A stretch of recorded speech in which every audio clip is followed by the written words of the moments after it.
അടങ്ങിയിട്ടുണ്ട്, ജിഞ്ചറിൻ്റെ സത്ത്. അതോടെ തന്നെ പോപ്പി സീഡ് എന്ന് പറഞ്ഞ സീഡുണ്ട്. അതായത് സാധാരണ ഒരു ചെടിയാണത്, നമ്മുടെ ഇംഗ്ലണ്ടിൽ യൂറോപ്പിലൊക്കെ സാധാരണ കാണുന്ന ഒരു ചെടിയാണ്, ചെറിയൊരു ചെടിയാണ്, പൂവൊക്കെ ഉണ്ടാകുന്നത്, അതിൻ്റെ അതൊരു സീഡാണ്.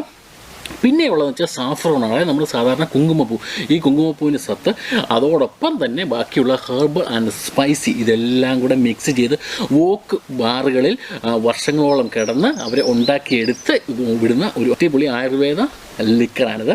അപ്പോൾ എന്തായാലും നമുക്കിത് ആദ്യം തന്നെ നമുക്കിത് കഴിച്ച് നോക്കാം, ഇതിൻ്റെ ടേസ്റ്റ് നോക്കാം. നിങ്ങളിപ്പോൾ ആലോചിക്കുന്ന ഒരു കാര്യം ഉണ്ടായിരിക്കും, ഈ സൈഡിൽ ഇരിക്കുന്ന റെഡ് ബുൾ എന്തിനാണ് എന്നുള്ള കാര്യം. അത് നമുക്ക് ആവശ്യമുണ്ട്, അടിപൊളിയായിട്ടൊരു സംഭവം ചെയ്യാൻ വേണ്ടിയാണ്. അത് നിങ്ങളത് വെയിറ്റ് ചെയ്യുക, നമുക്ക് അതിലേക്ക് തന്നെ കിടക്കാം. അപ്പോൾ ആദ്യം തന്നെ നമുക്ക് ഇത് ഓപ്പൺ ചെയ്ത ശേഷം ഇതിൻ്റെ കളറ് കാര്യങ്ങളൊക്കെ നോക്കാം. എന്താണെങ്കിലും ഇത് കഴിക്കേണ്ട രീതി എന്ന് വെച്ചാൽ സാധാരണ ഇത് നമ്മൾ ബ്രാൻഡിയോ അല്ലെങ്കിൽ വിസിയോ കഴിക്കുന്ന ആ രീതിയിൽ വലിയൊരു വെട്ട് ഗ്ലാസ് എടുത്ത ശേഷം അതിൻ്റെ അകത്ത് ഒഴിച്ച് കുടിക്കുകയല്ല ചെയ്യുന്നത്. അതല്ലാതെ വേറൊരു രീതിയാണ് ഇത് കുടിക്കുന്നത്. ഇതിനുവേണ്ടി നമുക്ക് നോക്കാം. എന്താണെങ്കിലും ഇത് ഒരു പെഗ്ഗിൻ്റെ ഒരു ഗ്ലാസ്സാണ്. ഈ ഗ്ലാസ് ആണ് സാധാരണ